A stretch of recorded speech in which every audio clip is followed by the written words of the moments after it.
প্রিয় ভিউয়ার্স, আসসালামু আলাইকুম। কেমন আছেন সবাই? আজকে আমি আপনাদেরকে রান্না করে দেখাবো মুরগির মাংসের দো পেঁয়াজা। আমি এখানে অর্ধেক মুরগির মাংস নিয়েছি। এটা আসলে বাচ্চাদের জন্য একটা ভালো রেসিপি বলতে পারেন। অনেক সময় দেখা যায় যে বাচ্চারা ভাত খেতে চায় না, খাবার দাবারে অনীহা আসে, তখন কিন্তু এইভাবে এই রেসিপিটা করে দিতে পারেন। তখন দেখবেন বাচ্চাদের এক প্লেট ভাত অনায়াসে শেষ হয়ে গেছে।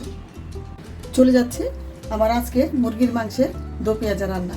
দো পেঁয়াজা কথাটা শুনতেই কিন্তু মনে হয় যে পেঁয়াজটা একটু বেশি লাগবে, তাই আমি এখানে 1.5 বাটি পেঁয়াজ দিয়েছি।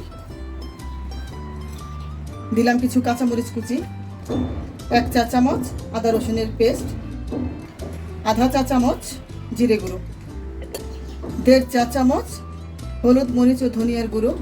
যেহেতু বাচ্চারা খাবে, ঝালটা আমি বেশি দিব না। আধা চা চামচ আমার হাতে বানানো গরম মশলা, একটা তেজপাতা টুকরো করে ছিঁড়ে দিলাম, দিয়ে দিলাম তেল।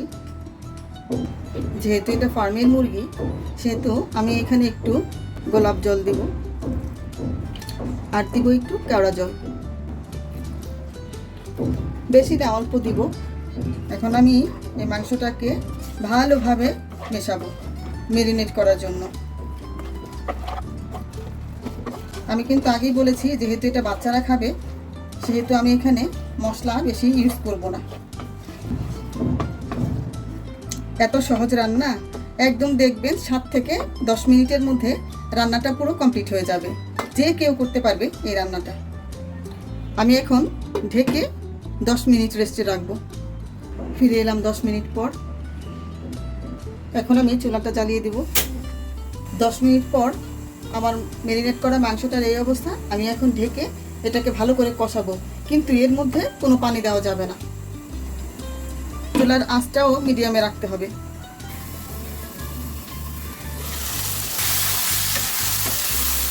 নেড়ে দিব, মাঝে মাঝেই নাড়তে হবে যাতে ডিউটি দিয়ে না লেগে যায়। চুলার আঁচটা কিন্তু বাড়ানো যাবে না, তাহলে কিন্তু মাংসটা সেদ্ধ হবে না। কারণ আমি এই মাংসের মধ্যে কোনো পানি দিব না। আবার ঢেকে দিলাম।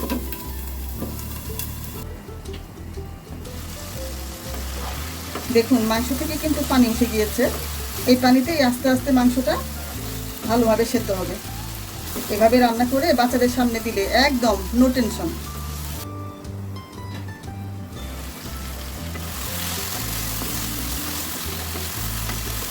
আমি কিন্তু এই মাংসের মধ্যে একটু পানিও ছোঁয়াইনি।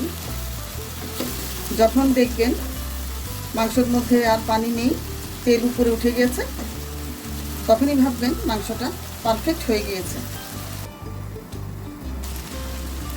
আমি আর একটু লবণ দিয়ে দিচ্ছি। মাংসটা আমি লবণ মাখিয়ে রেখেছিলাম, তো লবণটা একটু কম হয়েছে, তাই আর একটু দিলাম। আর একটু ঢেকে দিব।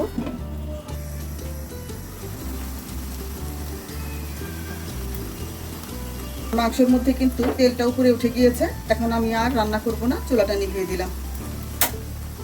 অনেক মায়েদেরই দেখা যায় যে বাচ্চাদেরকে খাওয়ানো নিয়ে বড় একটা টেনশনের মধ্যে থাকে। এভাবে রান্না করে শুধু একবার দিয়ে দেখুন। আমি কিন্তু এখানে আর কোনো এলাচি, দারচিনি বা কোনো গরম মশলা দেইনি। আমার হাতে বানানো যে মশলা ছিল, আমি শুধু সেই মশলাটাই ব্যবহার করেছি। বেশি ফ্লেভার হলে সেটা পছন্দ করে না অনেক বাচ্চারা। আজকে আর নয়, আবার ফিরে আসবো নতুন কোনো রেসিপি নিয়ে। ততক্ষণ পর্যন্ত সবাই ভালো থাকবেন আর আমার জন্য দোয়া করবেন। আল্লাহ হাফেজ।